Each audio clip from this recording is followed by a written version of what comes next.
This video will be part 10 of the Tao of Jeet Kune series, page number 11.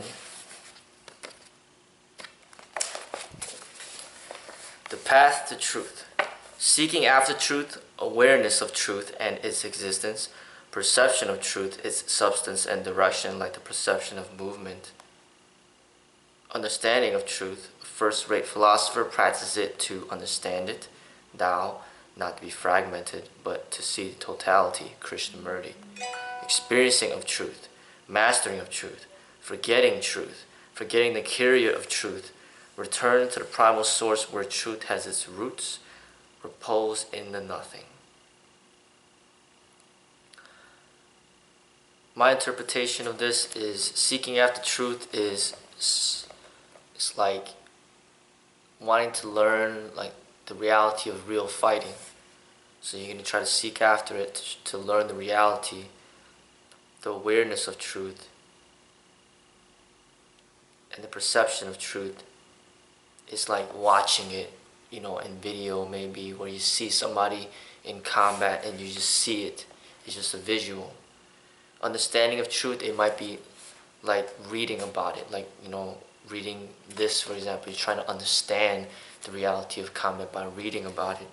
Experiencing of truth is something where it's beyond just seeing, it's beyond just reading and understanding, but it's actually experiencing it. So that's like sparring and putting yourself through the actual movement to discover it yourself, the truth yourself. Mastering of truth is like sparring and then mastering the experience, so then you get really good at it and you know the truth because you've mastered it.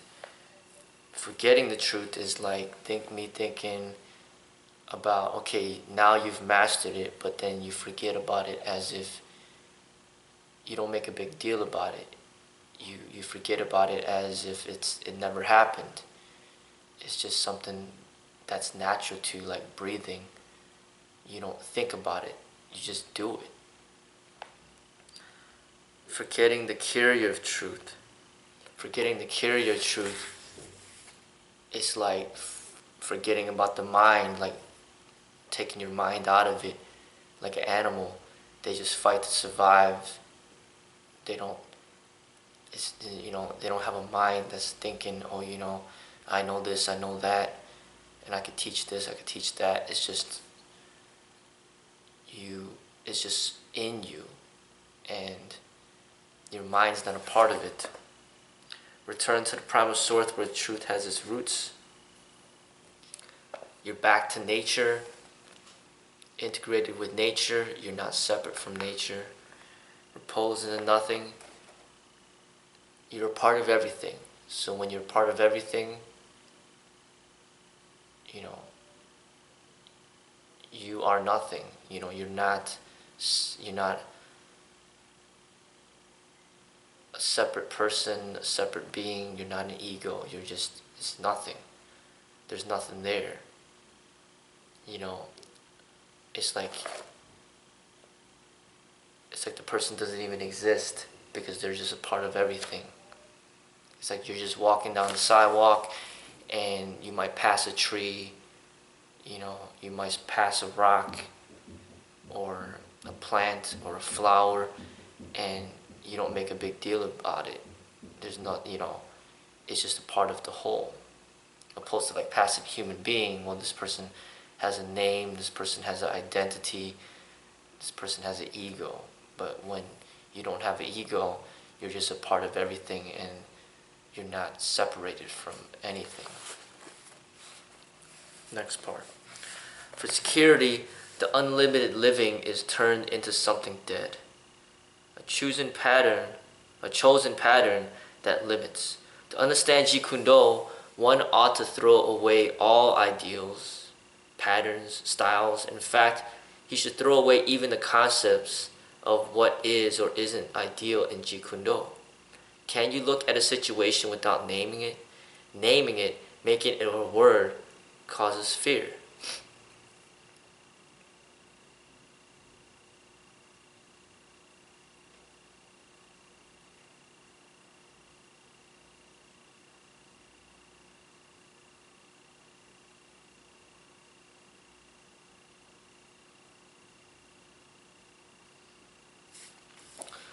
that's what we're so used to, is naming things, labeling things, and that's what science is known for, to create new labels for things that don't have labels.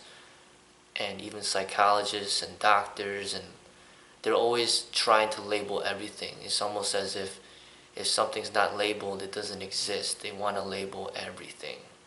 So as soon as somebody sees something, they want to label it. So, you have a person, and then you're like, well, okay, he's a person, he's a human, but what type of human is this? And then you try to categorize him. Well, he's a Chinese person. No, he's a Japanese person. No, he's a Filipino person. Oh, he's an American person. No, he's an African person. No, he's an African American person. It's that we try to label everything. People ask you, oh, what religion do you practice? And then they try to force you into, labeling what you practice. So you say Christianity, Catholicism, Islam, Buddhism, Taoism. Like, they're always trying to have you label something. And when it comes to the martial arts, the people be like, what do you practice? And then they want you to choose something. Oh, I box. Oh, I kickbox. Oh, I Thai box. Oh, I'm a cage fighter. Or I practice MMA. Or I practice jiu-jitsu. I practice kung fu. I practice wushu. Like, we're always so conditioned to label everything. So he's saying, throw away all ideals and patterns and styles. Don't label anything. Throw away even the concepts of what is or isn't ideal in Jeet Kune Do. Can you look at a situation without naming it? Naming it, making it a word, causes fear. So that's the whole mind. The mind is the primary authority when it comes to labeling anything. The mind is what labels. So meditation is when there's no mind, and then there's no label. You're just looking at the reality for what it is, the truth for what it is. And can we take our mind out of it? That's the challenge. And very few people do that. And that's what I feel that Bruce is indicating towards, looking at the situation without naming it.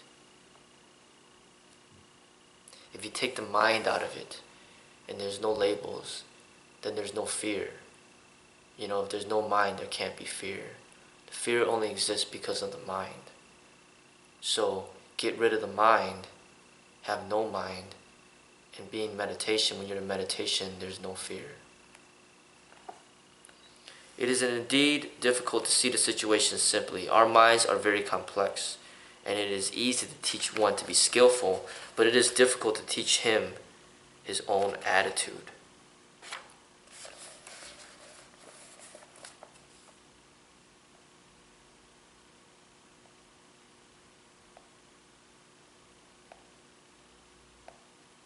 It is very difficult to teach somebody to have no mind, to not let the mind get away. It is very difficult to teach somebody to empty their cup of tea in order to taste, what you have to offer. The mind. He says the minds are very complex, and they are. They're very much filled with a lot of ideas and the past and what we've been conditioned with since birth.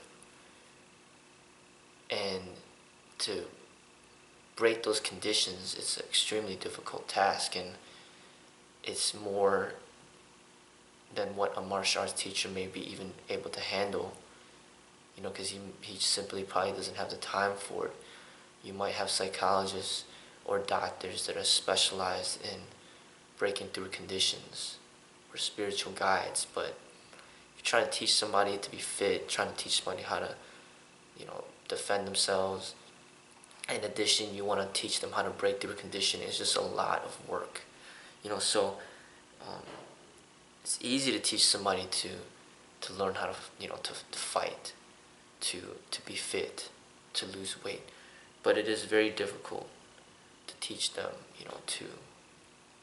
to break through conditionings, and to be in meditation.